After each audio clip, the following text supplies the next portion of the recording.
So, ladies and gentlemen, good afternoon.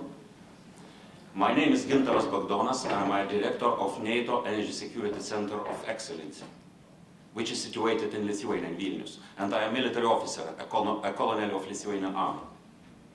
And I have really great honor to moderate, to be a moderator of this panel on the Russian energy policy. The aim of our panel is to raise and to elaborate discussions on Russia's energy policy towards neighboring states, how Russia employs the energy resources implementing its foreign policy objective. In other words, if Russia is a pipeline empire. A few administrative points. Firstly, we will receive remarks from our distinguished speakers, whom I will introduce each before each presentation. And then we will have a discussion.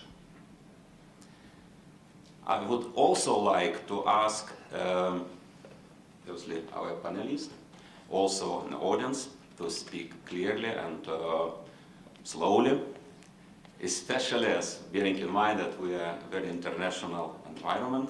And I would also suggest, especially for native speakers, that I am as Lithuanian English speaker also could understand sometimes. However, even when people speak slowly and precisely, there are sometimes confusions or perception take place. For example, a guy phones to emergency service 112 in Europe and says, I need a police immediately. There has been a terrible shooting accident and my friend has been killed. Operator, she says, okay, sir, please try to calm down. I need a few things to be done. Firstly, make sure that your friend is dead. Well, a pause. She, an operator, hears a footstep and then gunshot. After a while, this gentleman comes back and says, okay, that's what next else. So I hope that we will not have such misperceptions or confusions, and therefore let's start our panel discussion. It's my pleasure and honor to introduce to you the first speaker, Dr. Albert Beninashvili, who is adjunct professor of political science at Columbia University and director of program for Caucasus and Central Asia Studies at Bologna University. He is an internationally renowned expert on Iran, Persian Gulf, and broader Middle East areas. As I know, Mr. Albert, you were a diplomat in these countries. Dr. Albert Beninashvili focuses his research and professional interest on a variety of topics in global energy geopolitics, as well as strategic energy policy, proliferation issues, and security studies. He will now introduce us with a global energy geopolitics to give a general overview and major trends. So, Mr. Albert, please tell us what are the trends dominating in the global energy geopolitics of the world. The floor is yours.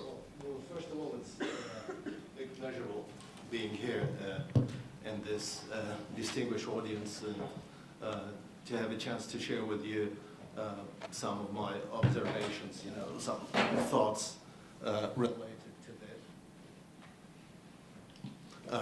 to the current geopolitical situation with regard to energy. As Carnival has presented me, I mostly dedicated my career to the Middle East, where I spent a big portion of my life. So it's always is with me. Nevertheless, the tide of events and the globalization made me in recent years to change the gravity of research to some global issues with the immediate regional effects. Because anything that is happening even in Latin America, in the United States, has immediate effect on the general energy situation elsewhere. So although majority of the people are here, I believe are interested in the immediate issues related, to the European theater, maybe even, just are especially interested to the aftermath of the ongoing, the Ukrainian crisis, its potential implications for the Baltic situation. Nevertheless, I guess, to provide a sort of a solid foundation for our strategic thoughts, we have no right just to disregard the overall hard reality, the hard facts on the ground, using the quite fashionable term today. What is happening, just to sift the wheat from the chaff, and to find the core facts that exist that determine the overall energy situation. So what are these facts in my vision, and also, in the vision of many experts, including, the colleagues working for the International Energy Agency? I would say, a couple of things that probably you will find quite irrelevant here, because everyone here is preoccupied. And I'm one of you, having great preoccupation with the geopolitical issues around. Nevertheless, if we look at the energy prices today, we'll find absolutely different situation. Oil is historically down. There's some historic lows for maybe at least 5 years. Gas is equally quite cheap.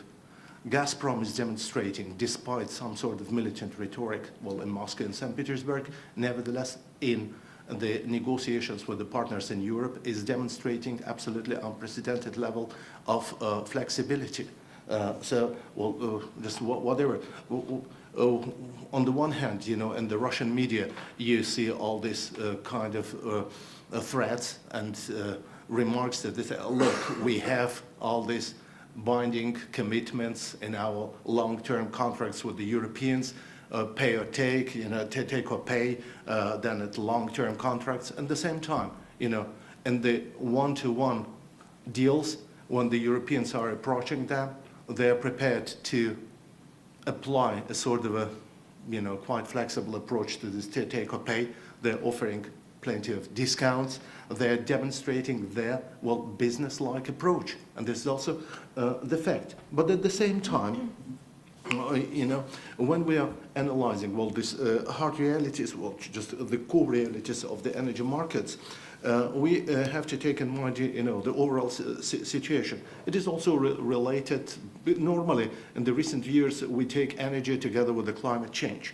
These, things, for obvious reasons, that there is no need to explain, go together.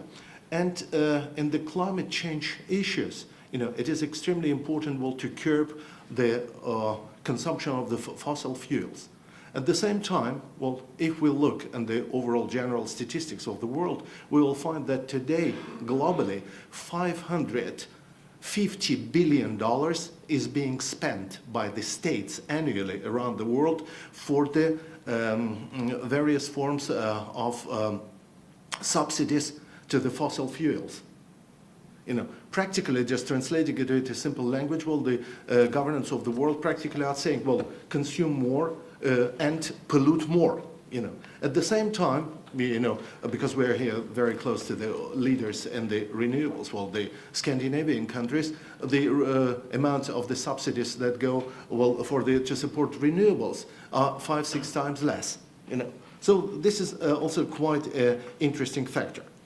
A part of it, energy efficiency policy around the world is bringing down demand. And the downward trend in demand is dictating also against the backdrop of quite high level of production, is creating a basis for quite low prices, for downward price tendency. Yeah. So in today's situation, well, we have three major players, at least in the midterm. We have OECD countries, well, so-called developed world, well, the United Transatlantic world, plus the democracies of the Far East, Japan, South Korea, and Taiwan, plus some countries of the, excuse me, well, these three countries of the Pacific, and they, the projection for the future consumption, energy consumption, or overall, especially for gas and oil, is quite flat. We have China, and here we have the rest of the world. The 50% of the projection of the rise is going to be attributed to China. So the rise, the growth, the potential growth, at least in the 10 years perspective, is going to be complete. Well, 50% of it, half of it is going to be Chinese. Later, we expect that the role of China is going to be flattened due to three reasons. Because in China we expect, well, the downward trend in population. This is very important. We expect the efficiency, the high level of efficiency in the use of energy. And we expect the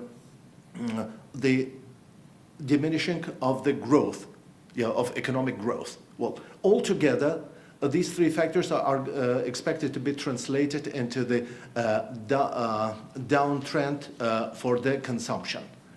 And so the role of China is going, well, to be diminished somewhere in the mid-20s.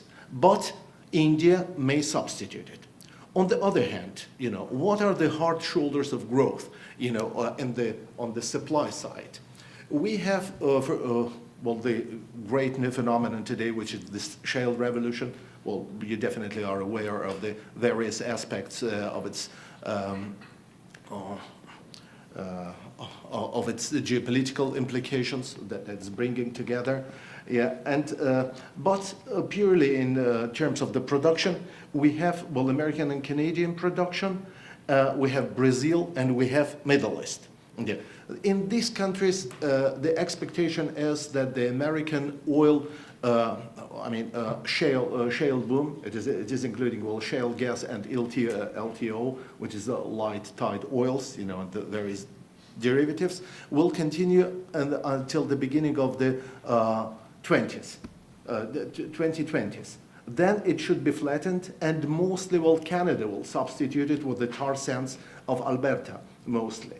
And then we come to Brazil. So this, well, the role of these suppliers will be quite, important till the 30s. But one element, one region in the world will become indispensable. Well, so I'm talking about, well, different players. Well, from the United States, I'm passing to Canada, I'm passing, well, to Brazil. But the one factor will remain omnipresent and ever present. Evergreen desert Middle East. We have absolutely, well, no chance to do without the Middle East. And here, the geopolitics are bringing interesting manifestations. When several years ago we've been talking about the possibility of the Iranian mining of the Strait of Hormuz in the heyday of the confrontation with the United States, everyone was preoccupied. Majority of the traders were immediately making some projections saying that, look, if even Iranians will start doing it, and even if someone in Tehran just make additional declaration of it, it means additional $10. And practical implementation of it will double the prices. Now we have the ISIS, and against the ISIS, against, well, the complete just damage, well, and instability, that in the other situation might have brought the prices to $200 level. We are seeing, well, the downgrade tendency. What's that? Quite interesting situation, but I don't think that it's going to last. With regard to the prices, well, that in the price making, well, we have three main factors. We have that are creating, well, just are influencing the price making. We have the hard economic fundamentals that every trader is following every day. They're just consumption, demand. In this case, the situation is quite interesting because we are not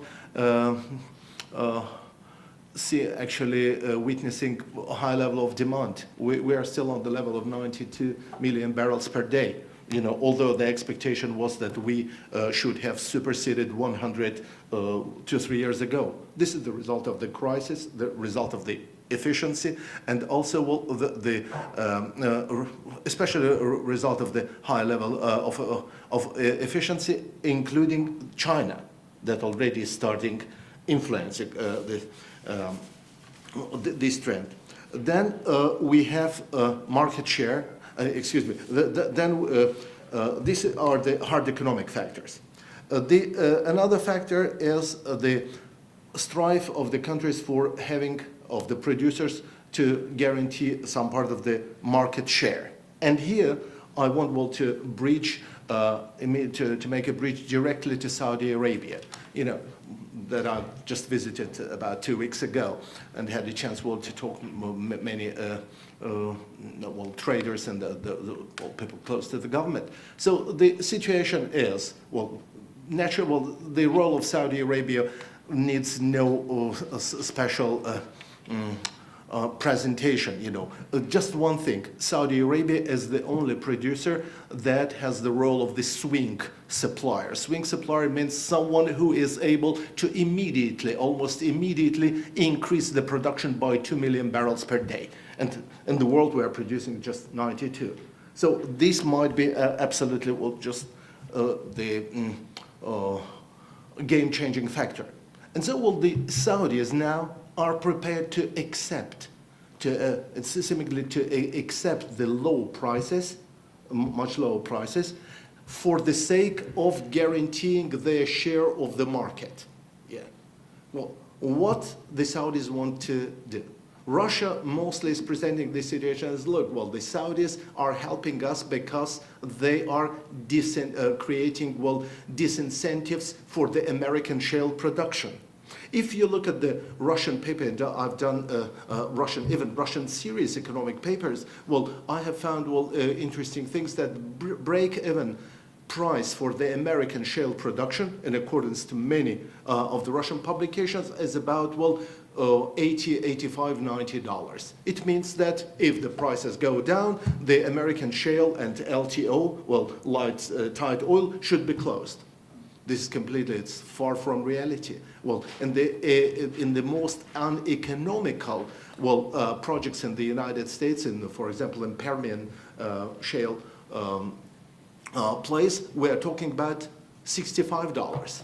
You know, not more than this. So it means that the American shale will survive. Still has about $15. You know, margin. And if we go to the best, best place in the United States, we're talking about $45, $50. You know, that means, and I expect even the deduction even in the so-called non-economical projects. You know, so it means that sometimes Russians are presenting their wishful thinking rather than reality in their analysis, which is, of course, directed not to the top managers of the Gazprom and the Russian corporations, but to the population, and once again, being part of the big brainwashing there. The real motives behind the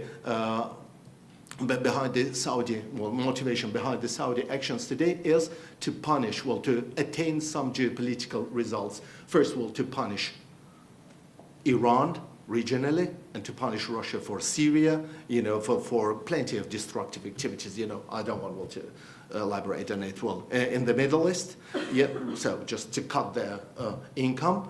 And on the same time to demonstrate who is the first. And at the same time, but this is secondary factor, to disengage investors, you know, from some fancy projects in renewables, which is, of course, as a long-term strategy of the kingdom of Saudi Arabia.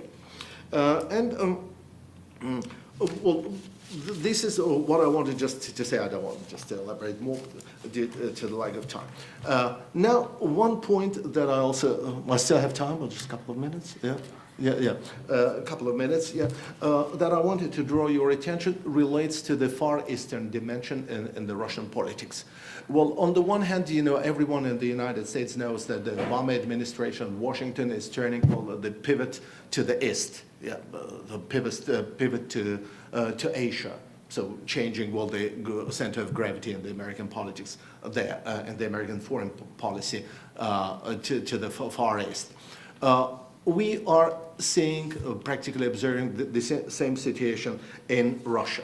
So everyone knows about this mega contract that has been signed between Russia and China, in May, and the further elaborations, that have been done further. Two words about it. Well, it is extremely, the economy of these contracts is extremely problematic. In no way they can represent the substitute to the existing contracts and relations with the Europe, despite all kind of propaganda that is emanating from Moscow. Maturation of these contracts, the period when they start bringing money back to Moscow, will require at least 5 to 10 years. And this is one of the main explanations why practically in all these contracts, including the previous Rosneft contracts, Russians were begging Beijing for the advance payments. This is. The most important thing, Russia is a bit late to the party, because the majority of the countries in the Far East are the consumers of the LNG. Russia has only one LNG facility there. To develop others, will take about 10 years. We don't know what's going to happen, and what investment climate, will be. I don't want to comment on it, with regard to the raising of money for the new LNG projects in Russia. Then the Chinese definitely were not aware of the exact conditions of the contracts, have strapped the best possible conditions from Moscow. They have already made some agreements of it in May, but later, in the recent Shanghai meeting, when they were finalizing it, the negotiations continued until 4 in the morning, and I don't think that the Chinese have failed to bring their risk premium for Ukraine from the desperate Russia. That was forceful to get it. My expectation is that what Putin had to offer to the Chinese were the parts of the equity, these things that Russians were never doing, or at least publicly. So Russia has been, in simple terms, Chinese have become the owners of the oil fields in Chayanda, in Kavikta, and the northern one in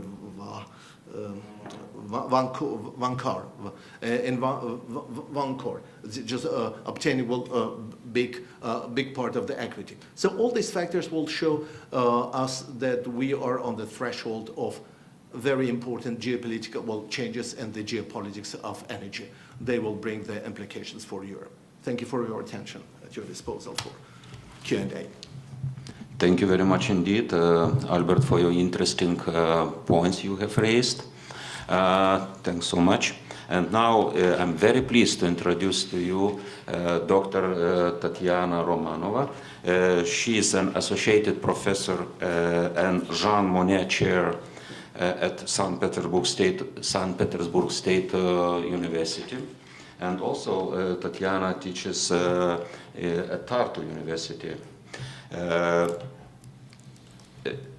Tatiana's research interests include European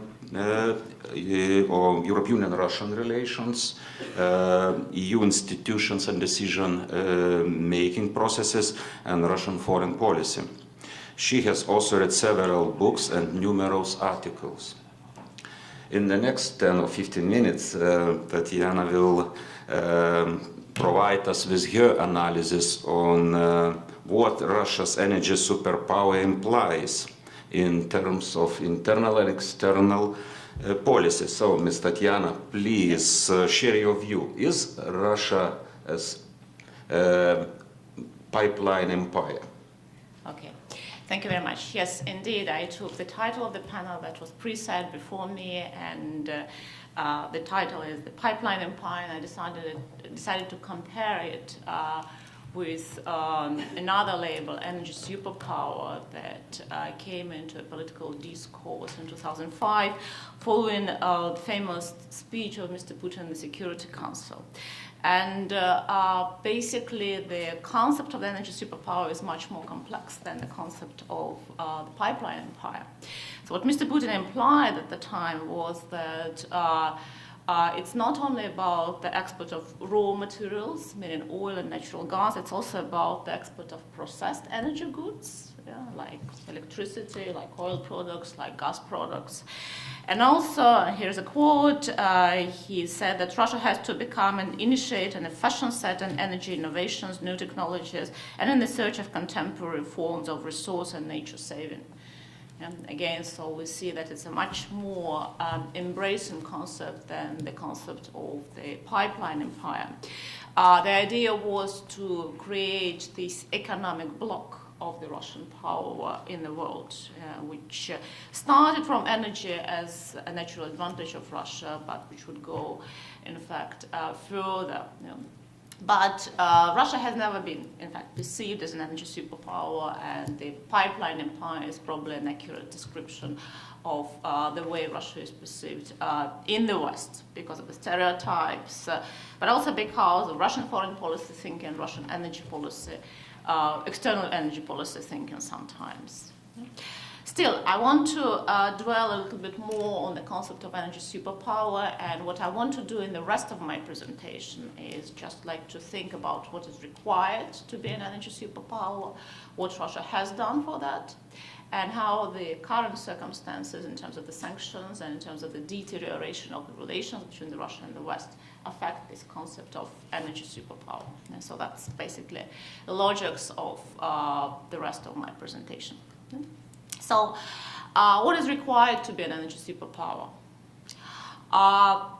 There is a domestic component and there is an external component. Well, in terms of the domestic component, basically the basic thing that is needed is to promote stability and predictability of the legal environment, to ensure that the investment climate is stable, to facilitate long-term investments rather than short-term profit seeking and just like extracting the benefits on the short term rather than invest in the long-term future. It is also, of course, about the technological transfer and about the technological development, and this is where the Partnership for Modernization could come in fact. Yeah. So that's about domestic. So to be an energy superpower, you do need to create a predictable investment climate, long-term conditions for long-term investments, and technological transfers. In terms of external things, to be an energy superpower, you need to diversify the relations, from the top-level relations, from just Mr. Putin going and negotiating with China or with the European Union, to more sort of transgovernmental relations with things being decided at the technical level, because there are a lot of technical issues that are currently politicized, that have always been politicized, but that can be solved at the much more technical level. You need to foster, of course, transnational contacts in terms of companies, dialogues, in fact, sometimes bypassing official channels, sometimes exerting pressure on the official channel rather than the official channels like exerting pressure on the companies. And of course, there is a need to diversify the instruments. So we shouldn't talk only about geopolitics. And when we speak about the empire and pipeline empires, we basically speak about geopolitics. But we also have to involve legal issues, sort of like legal settlement, judicial procedures. And what is more, we need to involve technical interaction. Again, sort of like issues have to be solved technically to depoliticize the agenda. And then we have to speak about the third liberalization package, something that Russia has reproached the EU for a number of years. A lot of issues can in fact be solved precisely at the technical issue instead of, again, Mr. Putin going on and saying that the EU confiscates the investments and this is not the right thing to go. Okay? So has Russia been successful in building its energy superpower and in constructing the energy superpower? Well, domestically, yeah, definitely Russia failed to construct a stable investment climate. And we've seen the capital flight for a number of years. It has intensified recently. We'll probably face the capital flight of about $130 billion this year. And that's something that is officially admitted by now, so maybe we'll have even bigger figures. In terms of technological cooperation, things are also not, things also didn't develop the way it was planned, in the sense that there was a technological transfer, but mostly for the development of primary resources, not so much for the development of processed energy goods, except for the fields where Russia has been good by itself, I mean nuclear energy, for example, where the technological transfer wasn't needed and where the things were perfected through domestic efforts. But what is interesting, however, is that externally, some progress has been made in the sense of, first of all, the diversification of the contacts. Because something that just doesn't get into the headlines of the newspapers, but something that has functioned very well was the beefing up of the transgovernmental contacts in the field of energy. In the sense of expert groups of the energy dialogue, or in the form of the so-called Gas Advisory Council, which was set up in 2011, and which in fact dealt with a number of issues that were in the core of EU-Russian gas contradictions. They managed to successfully agree on a number of issues at the technical level, so that in fact Russia decreased to a certain extent its opposition to the third liberalization package, precisely because interests of Russian suppliers were incorporated at the technical level, the level of network codes within the European Union. And that was a tremendous achievement, in fact, that resulted in some breakthroughs in 2012 and 2013. There was also a certain diversification in terms of the contacts. Again, what we see in the newspapers frequently is sort of that Russia undermines the security of energy supply of the European Union, or Russia wants to construct the South Stream, or Russia turns to the east and concludes the deal with China.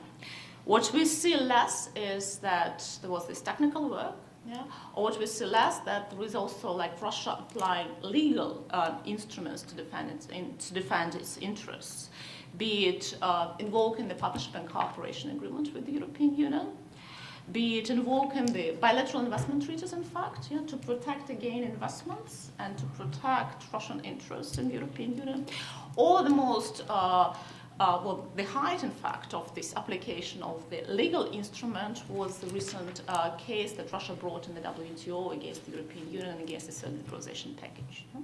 So my point is that it's not only about geopolitics, it's also about Russia applying legal instruments, and it's also Russia applying previously technical instruments and technical discussions and expert discussions. And we can even see that these trends are personified by different groups or by different institutions in Moscow, with the legal discourse being promoted by the Ministry of Economic Development, with the more technical discussions being held by the Ministry of Energy, and with the geopolitical discussion being mostly upheld by the Ministry of Foreign Affairs. So Russia is not a unitary actor, and Russia was not a unitary actor definitely until January 2014, when all the new trends started to emerge.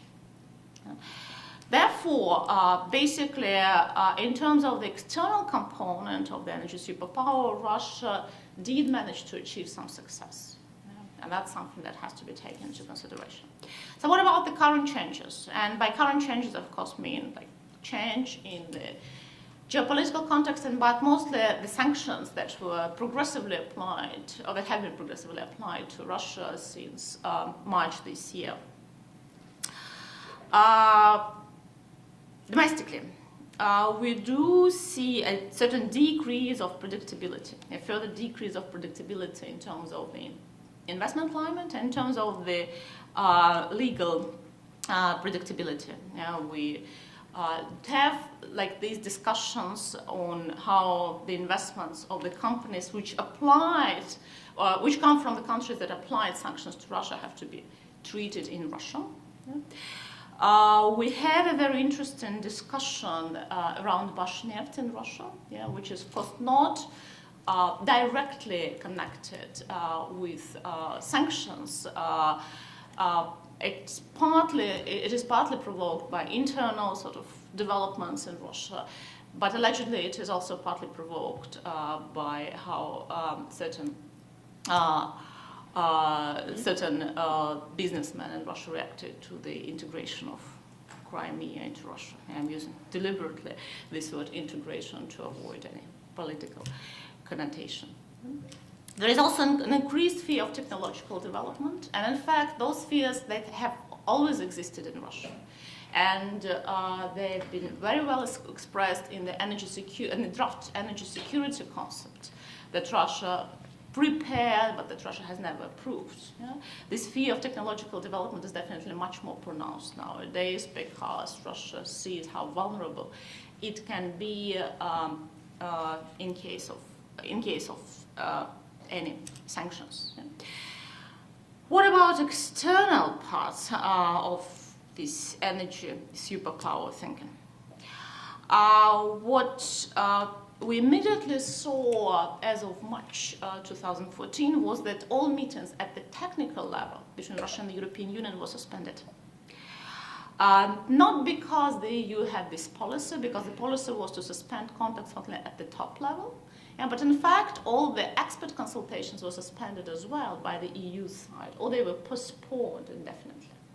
And this is where we see like this, in a way, self-censorship of the EU's officials, where they prefer not to have the discussions if they're not urgent. The discussions on Ukraine do take place, but these are the only discussions that Russia and the European Union now have at the technical level. All other technical discussions are just indefinitely postponed, just not to engage too much with Russia. And this is actually in contrast to, for example, 2008 situation when again, top-level contacts were frozen following the Georgian conflict between Russia and Georgian conflict between Russia and Georgia, whereas technical contacts were maintained. In 2008, technical contacts were maintained. Now they are not maintained, which in fact means that the positive achievements of the previous years in terms of beefing up transgovernmental relations, in terms of beefing up expert discussions,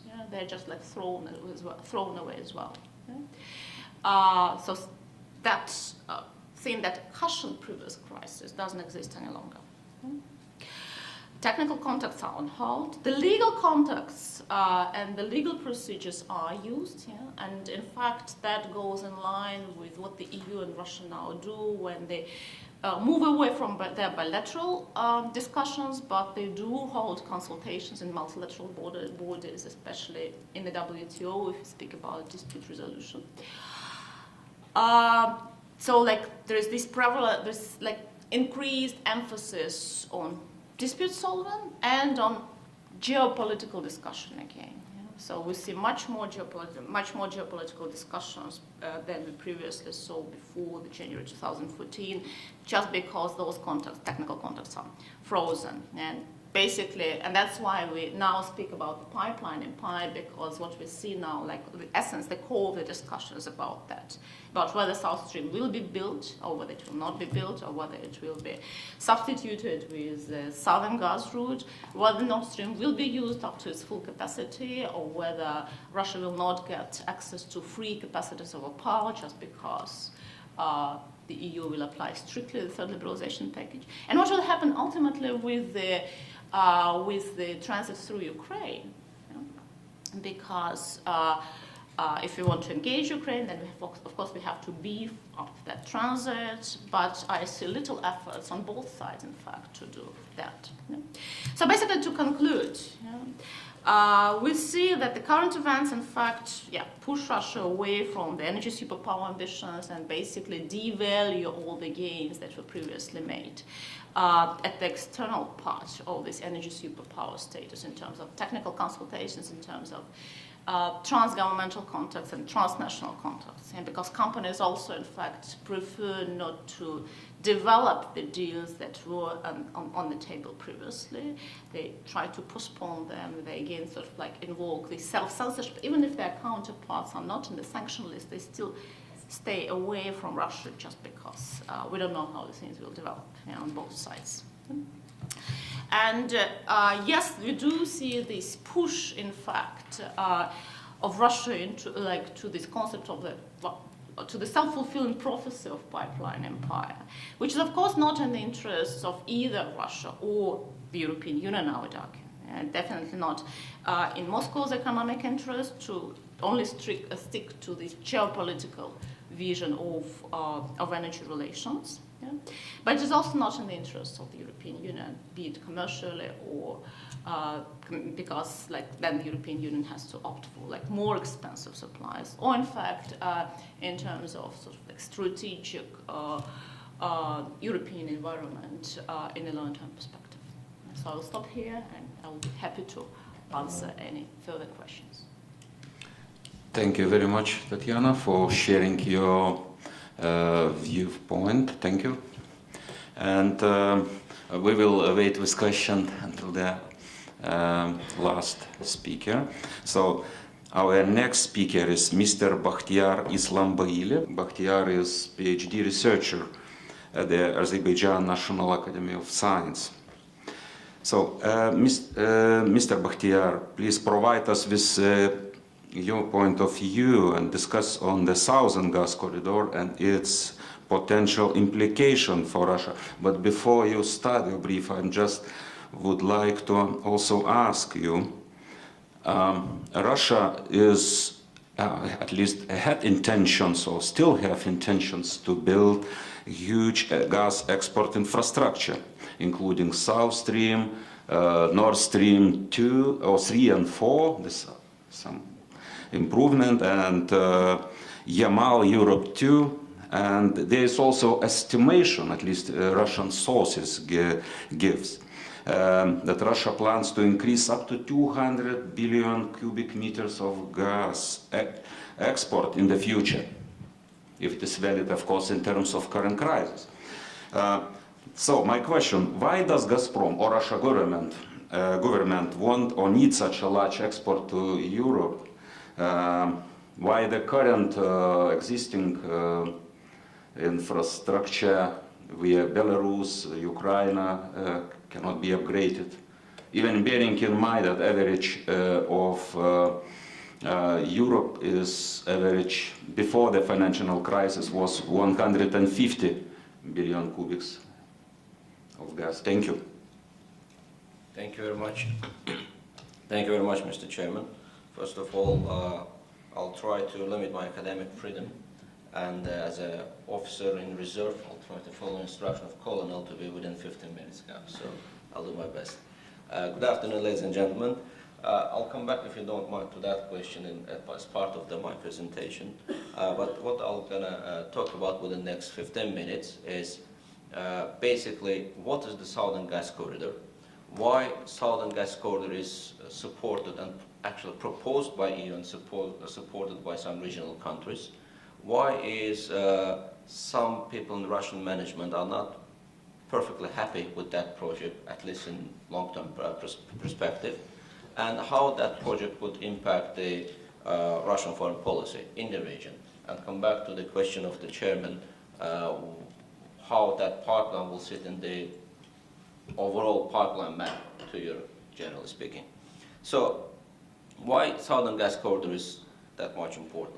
If you look to the numbers of the EU import, and Russia plays a significant role in EU imports. If you look to the official statistics, like the proportion of Russia as of end of 2012, the numbers, Russia's proportion in EU crude oil imports, something around 33%, 33.7%.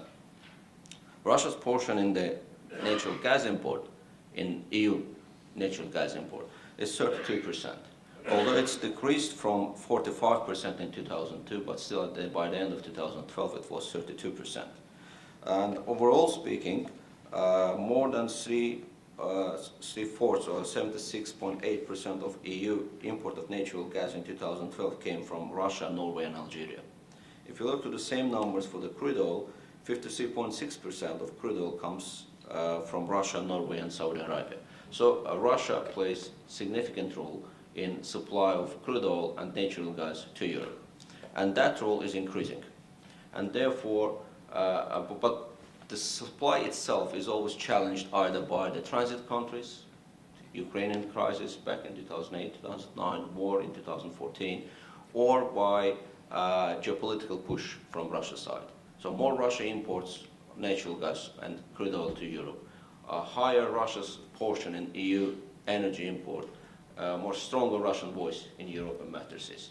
Therefore, Europe is trying to diversify imports. Europe is trying to bring some natural gas from new markets, new sources. At the moment, the major sources are for Europe is Russia, North Sea, North Africa. And Europe really wants to bring gas from fourth market, which is the Caspian. And by bringing additional gas reserves, alternative to Russian gas, bypassing Russia, Europe believes that would help in further diversification of natural gas to Europe and further decreasing of dependence from Russian gas. From the very beginning, I have to underline that the Caspian gas reserves will not replace Russian reserves, that's for sure. Russian reserves are huge. And it will not undermine Russia's portion of EU gas import at the first stages, but it may have impact at the later stages. So before going into those details, I would like to draw your kind attention to a map. This is the Southern Gas Corridor, and this is the only slide I have today, so just no worries. Basically, the Southern Gas Corridor consists of the three pipelines, differentiated by three colors on the map. So number one, which starts in Baku and passes, the name of the pipeline is Southern Caucasus Pipeline. It starts in Baku, will transport gas from east to west through whole Azerbaijan and whole Georgia, and will bring the gas up until Georgia-Turkish border. This is the existing pipeline with capacity 7.6 billion cubic meter per annum, and the idea, the plan is to expand this pipeline by another 16 billion cubic meter. Then at the exit point of SCP pipeline, i.e. in Georgia-Turkish border, we'll start the second pipeline. The name is Trans-Anatolian Pipeline, or known as TANAP. So TANAP will continue another 1,800 kilometers, more than 1,800 kilometers, from east to west of Turkey, and will end up at Turkish-Greece border. Then the third pipeline of the Southern Gas Corridor is Trans-Adriatic Pipeline, TAP, which also will start at the exit point of TANAP and will continue through Greece, Albania, Adriatic Sea, and exit in Italy. So overall, the whole chain will continue for something like 3,500 kilometers. So 3,500 kilometers, just to give you a comparison, I just Googled in the map, in Google Map basically, it's a distance between Big Ben and Kremlin, and then back to Maidan in Kiev. It's that long. It's huge. An investment required for the whole infrastructure, including actually the platforms in the Caspian Sea, the whole infrastructure would be $45 billion to be sponsored by government of Azerbaijan, some portion government of Turkey, and group of the international companies, including BP, Statoil, some different oil majors. And interesting enough, the Shah Deniz portion in Azerbaijan, that will also be sponsored by Russian company Lukoil, which is contracted party in Shah Deniz project. So a huge project, and the timeline for the project is end of 2018. So by end of 2018, the whole infrastructure, including the platforms in the Caspian Sea, including the subsea pipelines, which will connect platforms with onshore terminal, plus those 3 pipelines I mentioned in all those countries, 6 countries. So that should be completed by 2018, which would enable to bring gas by beginning of 2019 to Europe, bring Azerbaijani gas to Europe. What's the volumes we're talking about? At the moment, the production is something around 9 BCMA, 9 billion cubic meter per annum. For stage 2 in Shah Deniz field, we'll bring another 16 billion cubic meter. Out of that 16, 6 billion cubic meter will be sold to Turkey for domestic, in the domestic Turkey market. It's already contracted. And the 10 billion cubic meter will be transited through Turkey to Europe. 10. So if you compare the numbers I just mentioned, the proportion of Russian import, which is something about 32%, and you compare those 10 BCMA, which is a little bit more than 2%, so definitely, what I meant at the beginning, it will not undermine Russia's proportion in EU gas imports. But if you look to more broader picture, why Southern Gas Corridor is so much supported by EU, and I would like to quote Commissioner Oettinger, which says that 10 BCMA is a good start, but if 10 BCMA is all that there is, I will not fly to Baku and seek controversy with Russia for that. So 10 BCMA and the project itself, it's considered as a starting point, first stage. Then the idea is, once the infrastructure in place, once there is an infrastructure, ready infrastructure there, to bring some more additional volumes. Where those additional volumes may come from? Number one source, new fields in Azerbaijan, non-Shah Deniz fields. The most recent one is Absheron, and we, according to Total, who is the operator of Absheron field, starting from 2020, they will start production, and they expect to get something around 5 BCMA there. The second source, which is more important one, is Turkmenistan. The idea to build pipeline, if you look to the Caspian Sea, from east to west of the Caspian Sea, to connect Turkmenistan onshore with Azerbaijan onshore. We're talking about 300 kilometer short pipeline. Obviously, some of our neighbors will not be happy with that. Namely, Russia and Iran are not supporting that pipeline at all. And the main position is that they believe that that would create environmental issues in the Caspian Sea. And another legal obstacle is that the legal status of the Caspian Sea is still not agreed among littoral states.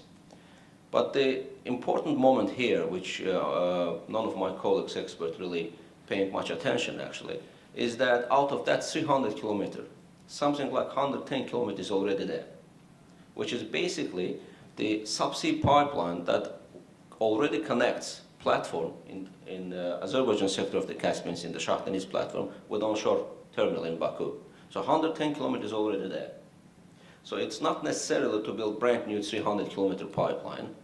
The one could build actually interconnector from onshore in Turkmenistan to that subsea pipeline in the Caspian Sea. But obviously that would require some geopolitical efforts from both sides. Both sides, meaning Azerbaijan and Turkmenistan, they both believe that this is the bilateral issue, while Iran and Russia, as I mentioned, they believe this is more multilateral issue, a more Caspian littoral states issue. So there should be some efforts to bring Turkmenistan gas. But I believe in that respect, European Commission needs to be a bit more active with Turkmenistan and to talk to Turkmenistan senior leadership, political leadership, more frequently. Same way as it used to be back in 2011 when those discussions was quite active. Unfortunately, then we had some declining declining line in those discussions, which I'm really happy that recently again reactivated for the last 2 months or so.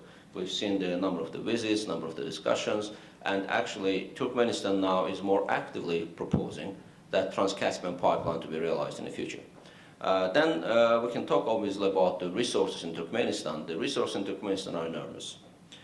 Just one potential field, Kalkanish, which is, the experts say that it's the third biggest gas reserve in the world. The experts saying that the potential and at the peak time, the potential production there could be up to 100 BCMA, 100 billion cubic meter per annum. It's a huge reserves.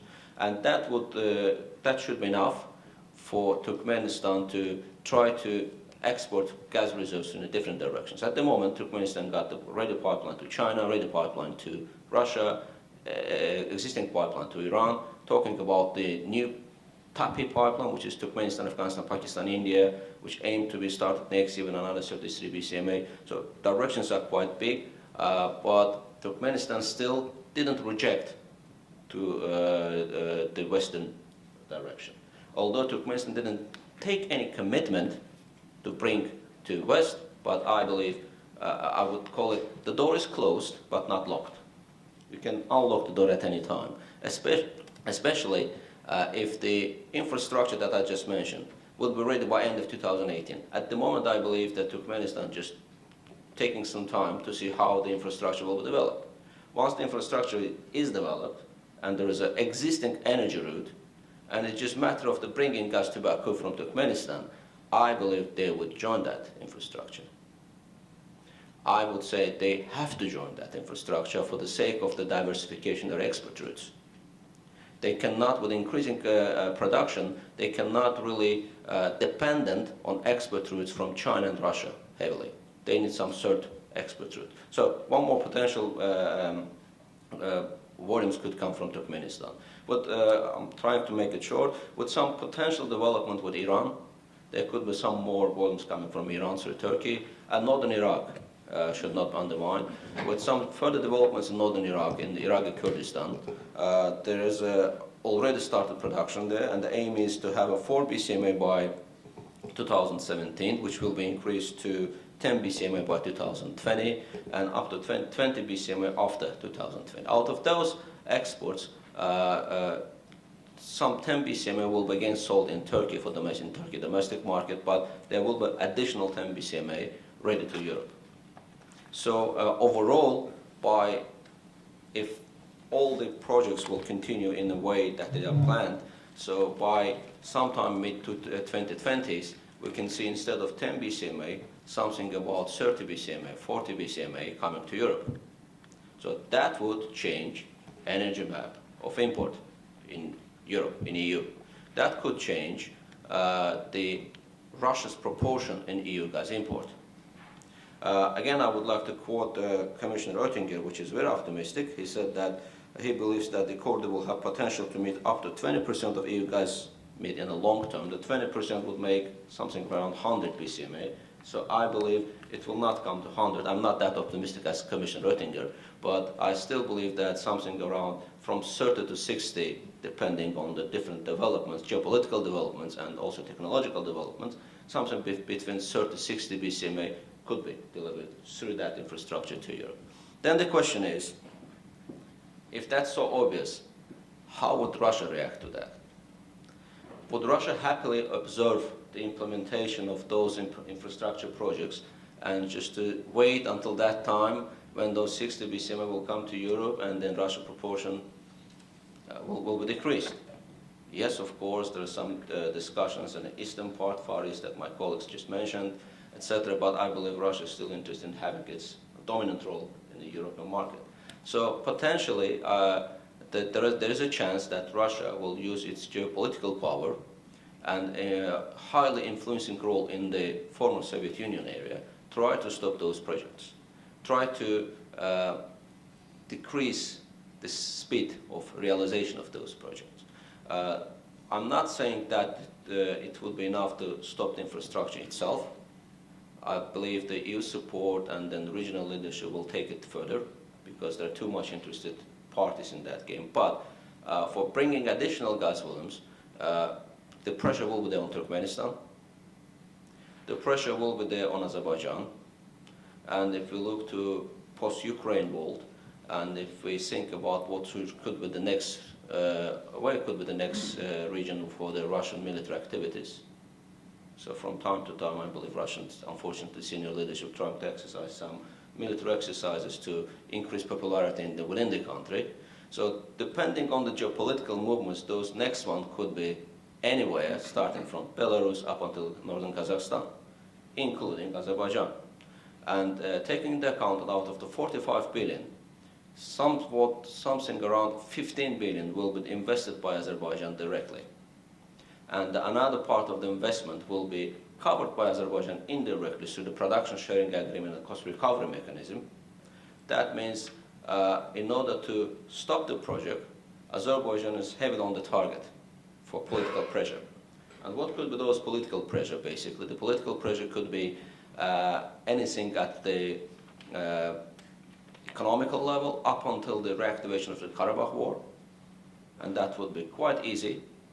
And with actually the same way like President Putin says that I have no army to take out from Ukraine, there's no Russian army in Ukraine, the same way it could say actually there's no Russian army in Karabakh. I have nothing to do in Caucasus. Those Armenians and Azerbaijanis having fought each other. But we know who is on the back scene. That's the one scenario. Or could create another new conflict in Azerbaijan. With this, in the morning session, we talk about the Russian-speaking population. There is a minority in Azerbaijan, in the northern part of Azerbaijan. There's a minority, it's a cross-border nation, Lezgins, who are living both in the northern part of Azerbaijan and southern part of Russia. They perfectly qualifying as a Russian-speaking population. Some of them has a Russian passport, so perfectly qualifying for the support of the Russian-speaking people. And most dangerously, actually, they are under heavy influence of radical Islamic Wahhabist group from Russia, Northern Caucasus. They are under heavy influence of the Wahhabi, Salafi, radical Islamists based in North Caucasus. So quite easy to create another conflict, second Karabakh type of war in Azerbaijan. So those are the potential measures or mitigations, if you wish, plans for the Russia to stop the project generally. And how these all could be mitigated, I believe, with more active involvement in those regional projects of European Union, less involvement of the United States generally, because that will be provoking a bit more provocation. But at the same time, the accurate and on-target propaganda, basically just underlining that Southern gas corridor will not undermine Russia's role in EU gas import for the foreseeable future. Back to Chairman's question regarding what about the other projects. The other pipelines are, most of them, actually the older that Mr. Chairman just listed, those are the Russian proposed pipelines. The aim of those pipelines, Nord Stream, South Stream, etc., they are the aim is diversification of the supply route.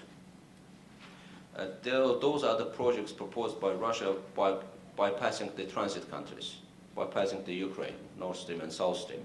So that those projects will not bring new gas to Europe, will bring the very same gas, but through different route. But what Europe is really looking forward is the bringing new gas from new sources, from new market, which is alternative to a certain extent, to the Russian gas. So that's why the Southern gas corridor is much different from South Stream and Nord Stream, and if you wish, it is in certain level, it's competing actually to the South Stream. Because if you look to the map, I'll take final 2 minutes. If you look to the map, from Greece, Bulgaria, there's ongoing discussions on building Greece-Bulgaria interconnector. If interconnector will be built to connect the Southern gas corridor with existing pipeline network in Bulgaria, that then the gas flow could go from not to the South Europe, but also to the Central Europe. And after Bulgaria, it will easily continue to Romania, Hungary, Austria, etc. So former Nabucco route or current South Stream proposed route. It's easy, if enough available gas volumes, it's easy to, through building short interconnectors, connect existing pipeline networks and bring gas not only to the South Europe, but also to East and Central Europe as well. Thank you very much. Thank you very much, Bakhtiar, for so interesting and very, I would say, the points which you raised attention and you bring new information. Thank you so much. And now let me introduce to you Mr. Linas Kojala, who is an analyst in the Eastern Europe Study Center, which is a think tank located in Vilnius, in Lithuania. Linus is also a project manager in Konrad Adenauer Foundation. And his academic interest focuses on the EU partnership program, South Caucasus, and security issues. And today, Linus will discuss the energy policy as Russia power projection. So, Linus, please tell us if Russian energy policy is sustainable. Thank you very much, Mr. Chairman. Thank you very much all. It's a privilege to be here among distinguished speakers and the audience, which is experts in many fields, I believe. I will maybe try to present the overview of the situation from mainly Lithuanian perspective, predominant perspective in Lithuania. I worked closely with the government for quite some time, and I've seen that it shaped the policies which are currently implemented. So by doing this, I will maybe try to also discuss some possibilities and projections for the future in terms of Russia as an energy superpower, if it can be described like that, and of European policies towards that. So to start with, well, we attribute Russia many awards, superpower, regional power, mega power, and others, but it's sometimes difficult to have an idea why is that. Because if you look at the economy of Russia, it's quite similar to the size of Italy, while the GDP per capita is 2.5 times smaller than in Italy. So what's the main source of the power in Russia? So obviously it's the military power, it's a nuclear power state, and energy. Energy was historically used as a power projection for many years, and at this moment we also know that Russia is the largest has the largest natural gas reserves in the world, one of the largest oil reserves in the world, and it helps it to shape the policies not only domestically but even abroad. As I said, it was for many centuries like that. Even the Russian Empire was using oil at the end of 19th century and at the beginning of 20th century as one of the sources of income. It was one of the largest oil exporter at that time. Later on it moved to the Soviet times. Obviously the situation a little bit changed, but some predominant aspects remained the same. We've seen that in the 50s or 60s the Soviet oil output doubled, and it led to economic, as the Soviet was described in the Western countries, Soviet economic offense, because it led to cheap domestic oil prices and some strengthening of economy in the Soviet Union. It was the second largest oil producer at that time, so obviously it played a key role for the Soviet Union in shaping their policies. And after that, we've seen a fast decline, which led to the collapse of the Soviet Union. At least some academics attribute the energy crisis and energy situation in the world as one of the main reasons why the Soviet Union itself declined and after that collapsed. Obviously, we've seen the collapse of prices. Oil embargo was implemented. Productivity fell a lot in Russia. In the Soviet Union at that time, we've seen that from 12 million barrels per day, it fell to around 7 or 6 barrels per day. So it was quite visible that Soviet Union is shaking because it does not receive the funds it received before. And obviously it led to the collapse of the Union, and new Russia was created.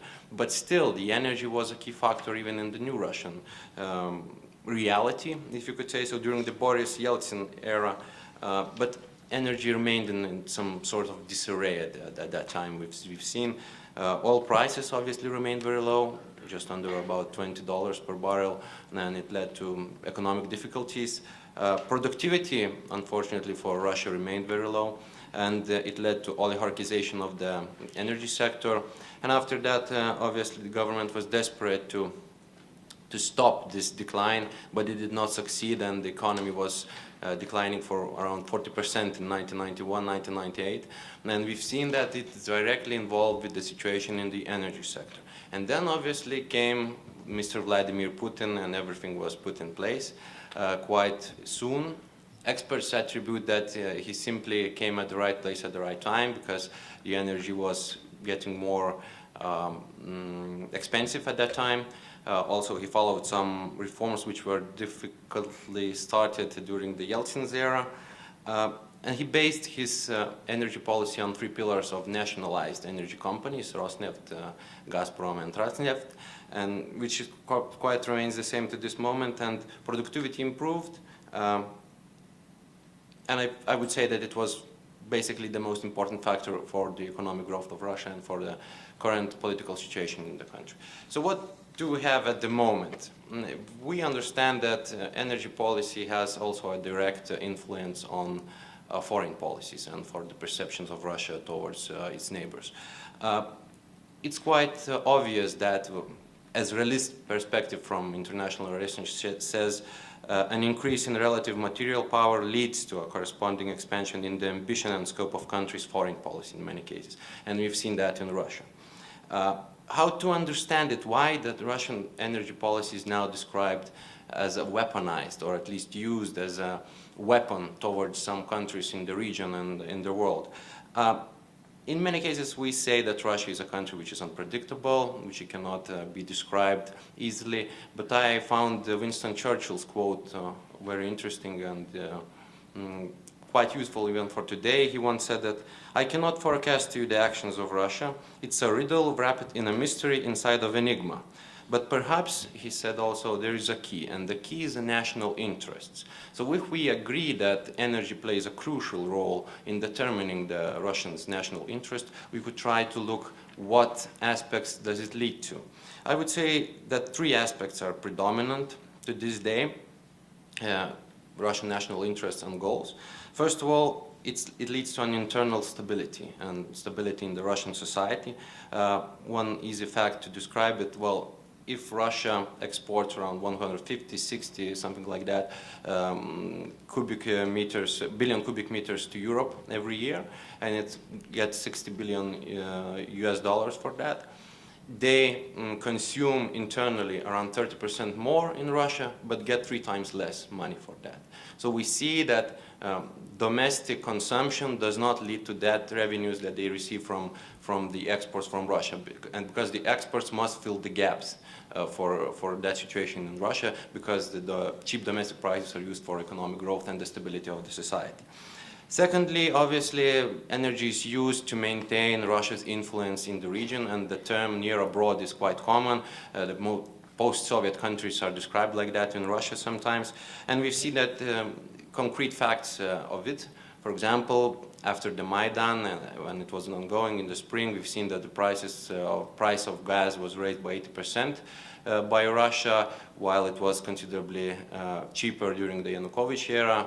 The changes in Ukraine political landscape led to a dramatic increase. Lithuania is also an example. For many years, up to last year, we were one of the highest payers for gas, $485 per 1,000 cubic meters, and you could not find many economic or energetic reasons for that, bypassing political stuff and influence that was tried to influence on the Lithuania. Transnistria, another frozen conflicts, as they say, is also quite similar situation, because we see that Transnistria owes around $4 billion to Gazprom, but Gazprom puts that debt on Moldova and does not try to get the money, because it understands that this kind of influence in Transnistria allows it to maintain influence also in Moldova and to at least stabilize the situation of Moldova's aspiration to join European Union.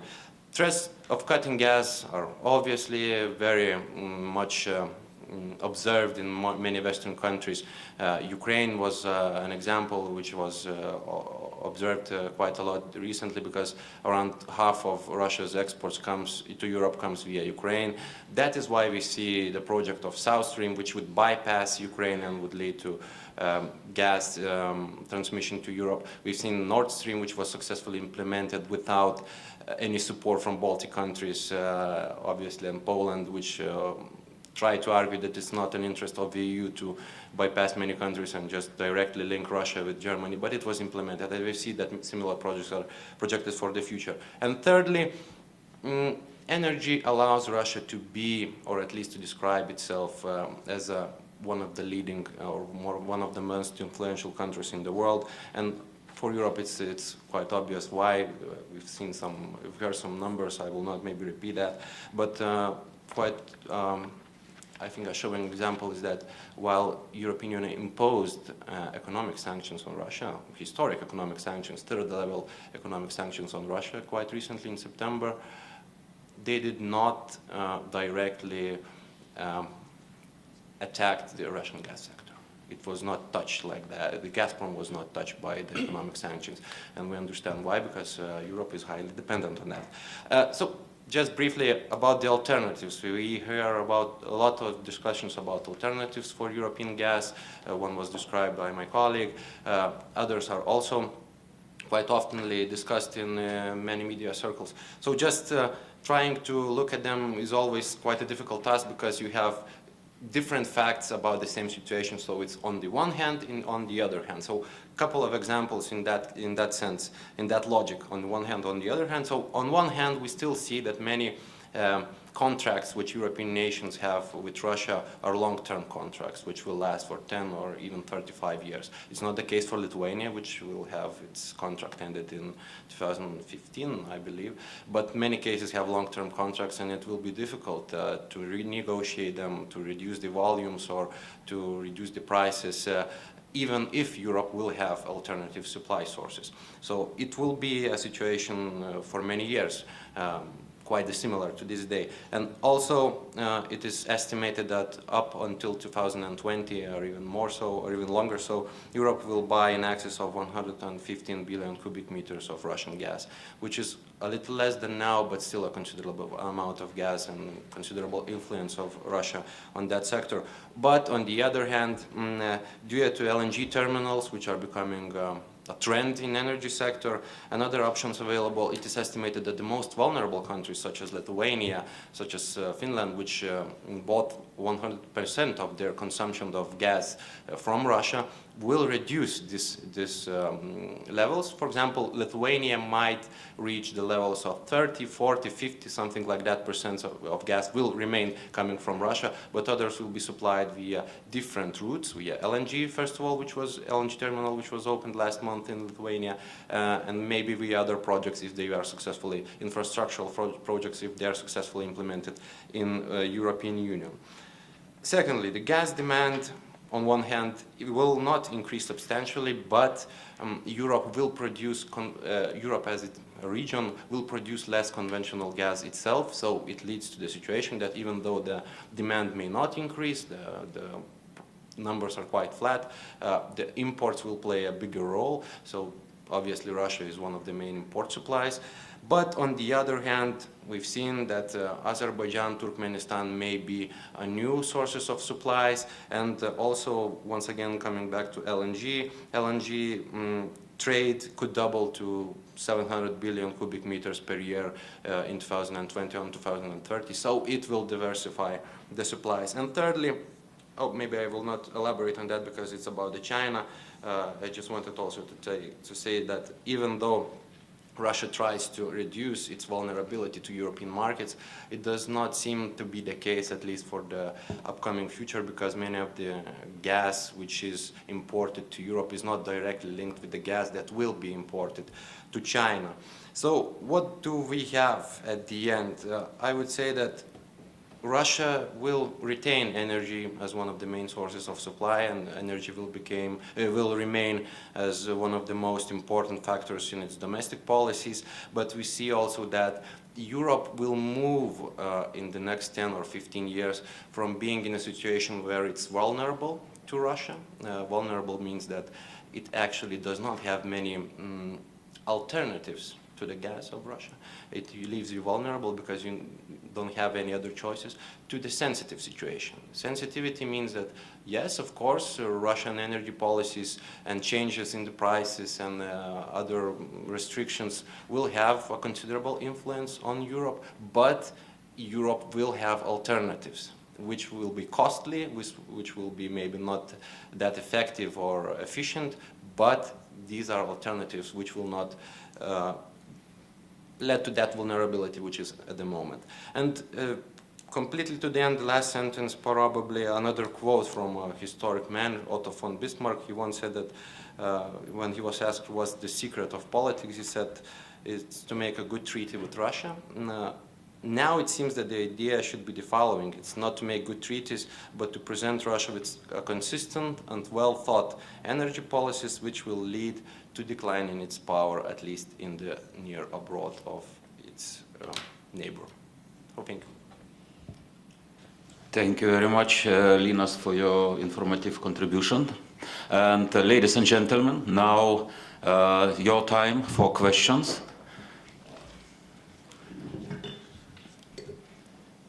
Yes. John Rad, also Defence College. Now saying as a military person, I have a rather simple question which I would address to the whole panel and the teams, well, more appropriate to respond.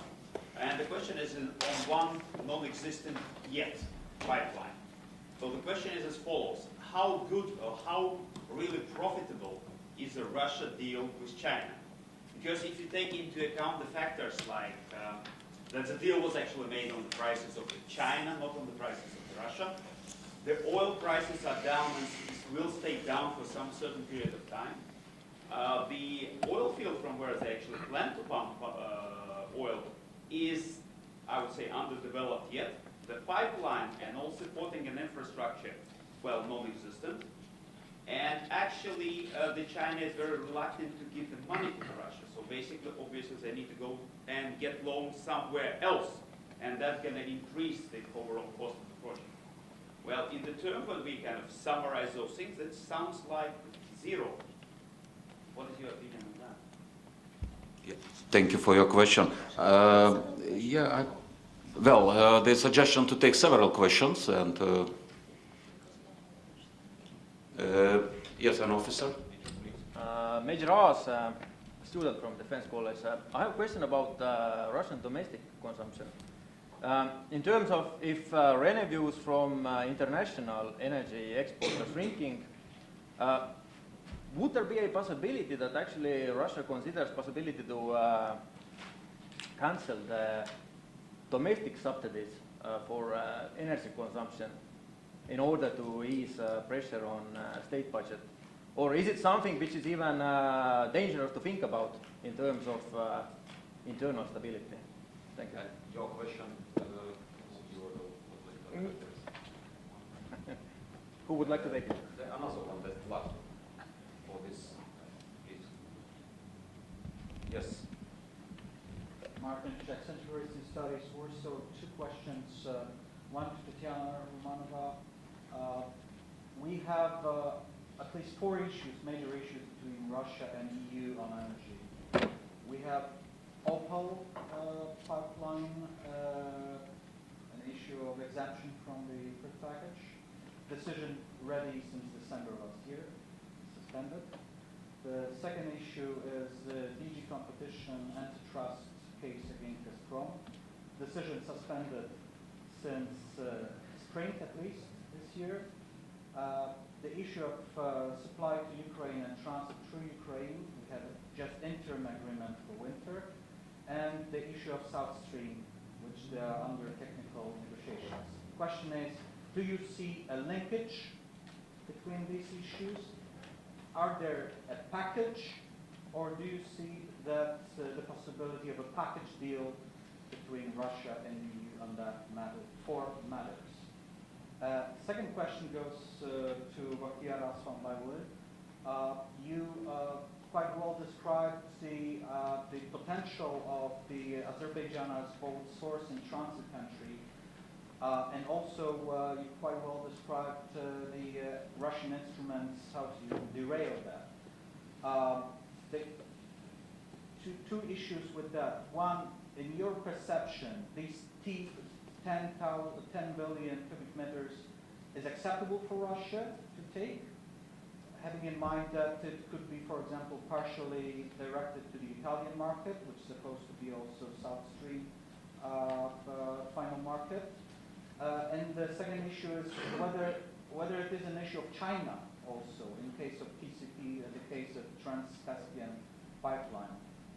Because what I heard is just the Chinese approached Turkmenistan with an offer to build a pipeline connecting western Turkmenistan's fields for export to China.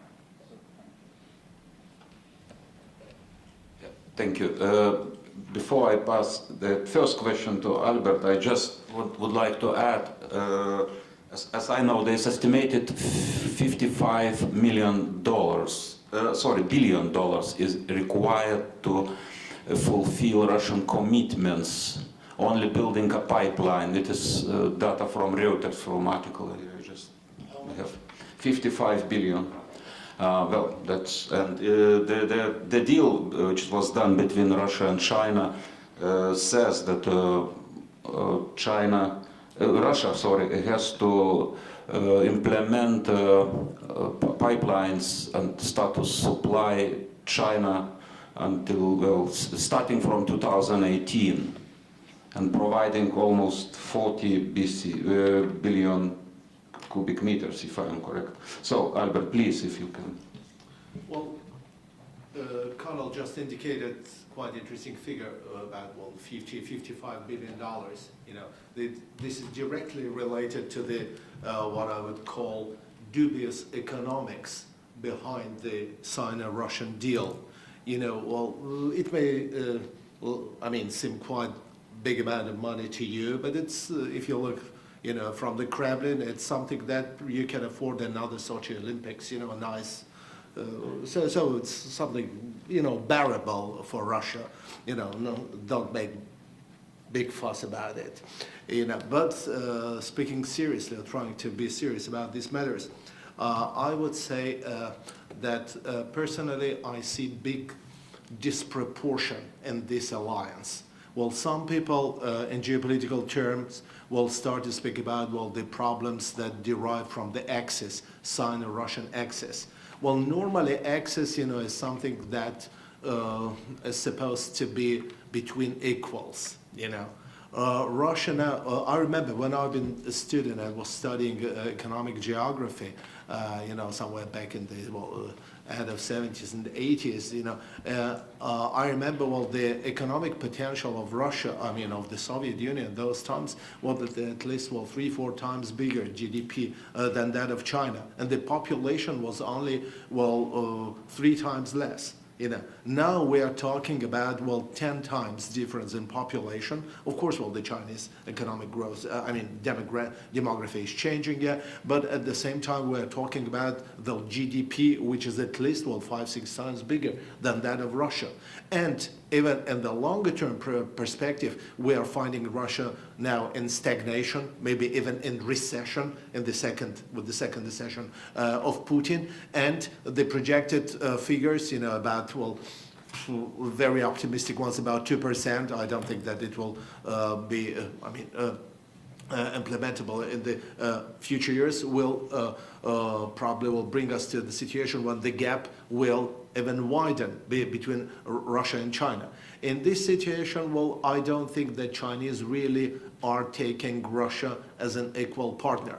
Russia is trying now, to tease the Chinese with something that is still left in the imperial from the imperial times. So, for example, military technologies. I guess, so something that is behind this is probably, the additional offers to China in terms of the military hardware and especially military know-how, something that the Chinese were especially interested in S-400. The anti-aircraft systems, they're still interested in some Russian technological innovations in the submarine building, and these kind of things. Well, Russia probably will just have made concessions, in this field. But geopolitically, I don't expect much about it. At the same time, in purely economic terms, we cannot expect that Russia will become an equal substitute for Russia in terms of gas.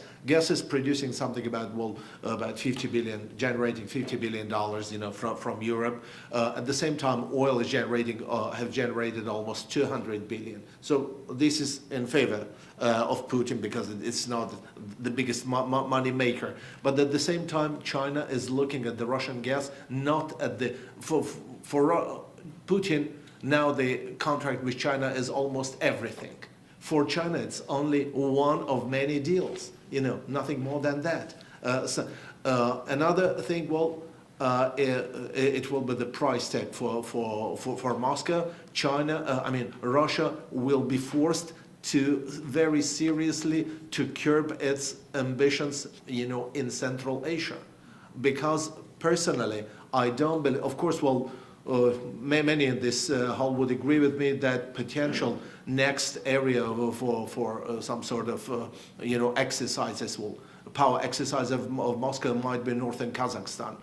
Can we expect that China will behave, the NATO style in case of the Russian incursion, Russian provocation in Kazakhstan, destabilization, where Chinese have invested a great deal? This another aspect that requires attention of the academic community, of the professional community. So in my mind, just cutting it short, the deal is not a substitute. Economically, is definitely is not substitute to the European theater for Russia, and it's only a good example of political maneuvering, nothing more than that.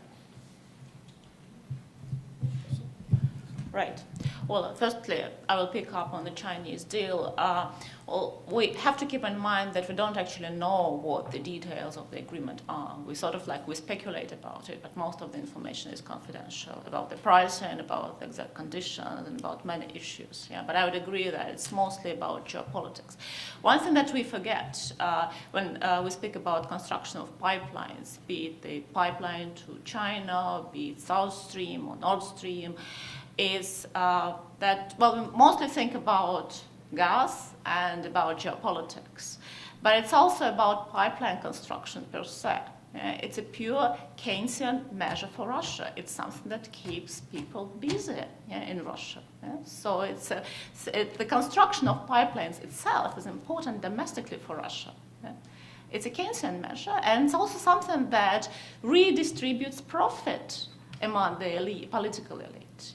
And therefore, we can, in fact, speak about the construction for the purpose of construction to a certain extent, not for the purpose of transportation of natural gas or oil, but for the purpose of construction. And that applies both to the Chinese deal and to the South Stream. Furthermore, about the budget. First of all, in terms of budget, oil prices, and oil is much more important than gas, because at the end of the day, natural gas makes up about 5% of the Russian budget. Oil makes up more than 40% of the Russian budget. So we do speak about budget, we do speak about reciprocal dependence, about gas, we do speak about reciprocal dependence of Russia and the European Union in natural gas, but for Russia, oil is much more important. And then if we speak about budget, what we have there are two figures. First of all, it's the price of oil, that is $80 per barrel. And secondly, it's the exchange rate of the dollar, which is 33 rubles per US dollar. So, and then it becomes a question of pure math. If the price of oil goes down, you just devalue the ruble and you are still fine with the budget. And that's exactly what happened with the devaluation of the ruble that happened over the autumn. Russian budget is fine. Russia will implement both this budget and the budget for the next year. There is no problem at all. Now, as for domestic prices, we still speak about increase of oil prices and oil product prices because of taxes.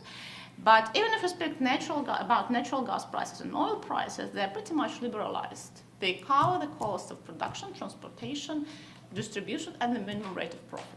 So yes, households are subsidized, but they're subsidized everywhere across the world. If you speak about industry, industry is not subsidized in terms of prices.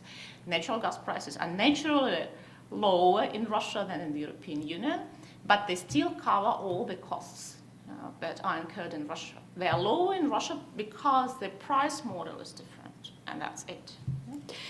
Marek's question about natural gas. Certainly Russia sees 3 issues out of 4 that you mentioned linked, and this is OPAL, the access to the capacities of OPAL that Gazprom doesn't have access to at the moment, transit through Ukraine, and South Stream. And in fact, most of the summertime, throughout summer, Russia tried to link these 3 issues when negotiating a deal on Ukraine, and we know that only have temporary deal for Ukraine at the moment. Antitrust procedure against Gazprom is separate. We know that the European Commission has the final decision, but the official message that the European Commission gives is that they don't want to make it public because they don't want it to be politicized. Therefore, because of the current context between Russia and the European Union and EU-Russian relations, the decision is just like not given. Another illustration that Russia sees the linkage of these three issues is that Russia, in fact, tried to negotiate a separate agreement with the European Union on pipelines, covering only pipelines, mostly Nord Stream and South Stream, but of course, like keeping in mind Ukrainian transportation. And in fact, Russia even came up with this agreement, came up with the draft treaty, but it has never been seriously considered by the European Union. It looks like the European Union, in fact, links these three issues now as well. And basically, there are two issues which link the pipelines for the European Union. One is the question of energy security and energy dependence on Russia, which became very urgent, and that's expressed in the recent energy security strategy of the European Union, as well as in the stress test that was published in October this year. And it's mainly about gas transportation from Russia. Be it, basically, there are two options that I explored: the full suspension of gas transportation from Russia and the suspension through Ukraine. And the second issue that keeps the three issues, in fact, together for the European Union is, I think, the reliability of transit through Ukraine, and about, basically, it's the question of what to do with Ukraine, whether to actually integrate it, and then you have to invest in the gas transportation system of Ukraine, or to deal with Ukraine differently. And at the end of the day, it's also about the trust to Ukraine, whether it can fulfill the role of a good transit country, or whether it will again fail in that role. So there was, Linus, would you like to add something? Yeah, just a little bit about the domestic consumption regarding to the question. Probably domestic subsidies will remain. I wouldn't say that the situation is as dramatic as to would lead to drastic solutions, and it probably wouldn't leave and wouldn't how to say, catalyze the economic growth or change the economic situation drastically. But the interesting point for me would be to see how the changes of, or let's leave Rosneft behind, let's talk maybe about only gas and Gazprom, how the changes in the energy markets in Europe and how the possibly reduced influence of Russia in its near abroad and other countries will shape not the society or the economy, which obviously will feel the tensions growing, but how it will shape the elite of Russia. And we know that Putin is a leader, but he is also a moderator among many influential groups in the Russian gas sector. And how it will change their perception of the political structure and the situation, it will be interesting to see. So I would focus any research on that. So very shortly, please. And I had just two questions from the gentleman regarding the 10 BCMA, whether it's acceptable for Russia at this stage. Yes, at this stage it looks like acceptable, especially with the recent kind of close relationship of Azerbaijan senior leadership managed to build up with Russia. Although we, as Azerbaijan is supporting territorial integrity of Ukraine in all international organizations, but we can observe some kind of the close relationship with a few months recently between Russia and Azerbaijan. And also, if you look to the map, that direction, post-Tana, post-Turkey direction, which goes to South Europe, was approved in July 2013. Before that, there was two options, either TAP, Trans-Adriatic Pipeline, or Nabucco West, which would go through the Bulgaria, Hungary, Romania, or Austria. And among those two or export routes, government of Azerbaijan selected the one that goes to south, i.e. the one that creates less competition for Russian gas. So that was also the kind of the geopolitical maneuver. Obviously, Sorry, the official explanation was that was economic decision, obviously the south direction cost less, but geopolitical moment was also there. So the government of Azerbaijan didn't want to create much tense by the Russians in that respect. So that was very well received by Russia as well. In terms of the Trans-Caspian pipeline and China's reaction, at the moment from Turkmenistan there is an existing pipeline with existing capacity of 40 billion cubic meter per annum. China's proposed to build up a new one or expand this one, or will actually build up new one depending on the different sources to accommodate additional production capacities from Turkmenistan. It's really up to Turkmen government to think about the further diversification. Obviously the reserves and potential production is that much that they could accommodate both, but purely from the energy security of Turkmenistan point of view, purely from point of view of the diversification of export routes. So I believe Turkmen government, once that project is, the infrastructure is ready, they would commit certain volumes to West as well, just to diversify their export, notwithstanding how big the new pipeline or expanded pipeline to China will be. Thank you.